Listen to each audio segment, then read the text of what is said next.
The Kansas-Nebraska Act of 1854, as presented by Senator Stephen Douglas, was, in essence, a ruse to allow the construction of a transcontinental railroad.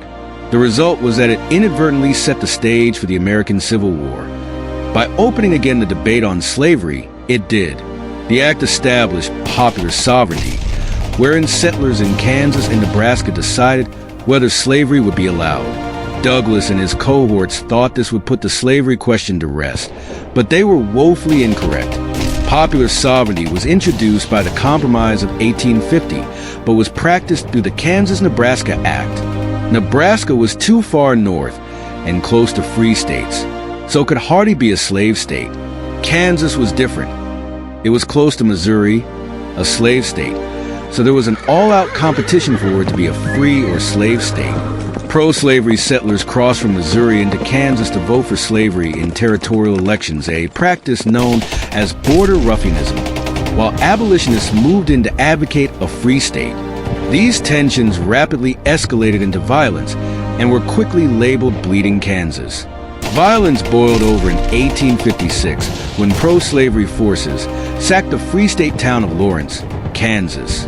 In retaliation, radical abolitionist John Brown led a massacre at Pottawatomie Creek, killing 5 pro-slavery settlers. This late period of violent skirmishes became a harbinger of the Civil War. The political aftermath of the violence in Kansas was an increasingly robust Republican Party. The party had been begun by former Whigs and anti-slavery Democrats, enraged by slavery's expansion into the territories. Now, in 1856, the Whig Party has melted away, and Republicans are becoming increasingly the rule of the land, at least in the North.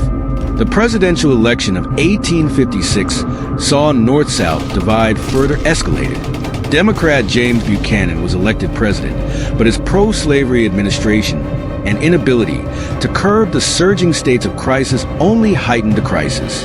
Important events of Buchanan's presidency included the Dred Scott decision of 1857, wherein it declared that African Americans were not citizens. Missouri Compromise was unconstitutional. Thus, slavery should be legalized in all territories.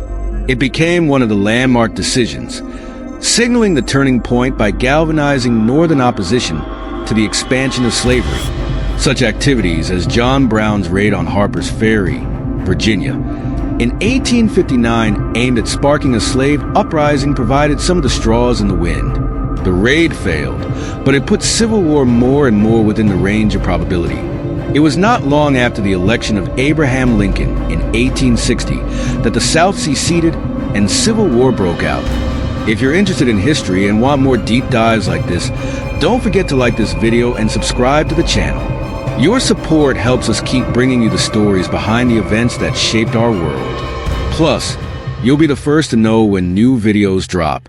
Thanks for watching, and stay tuned for more fascinating history.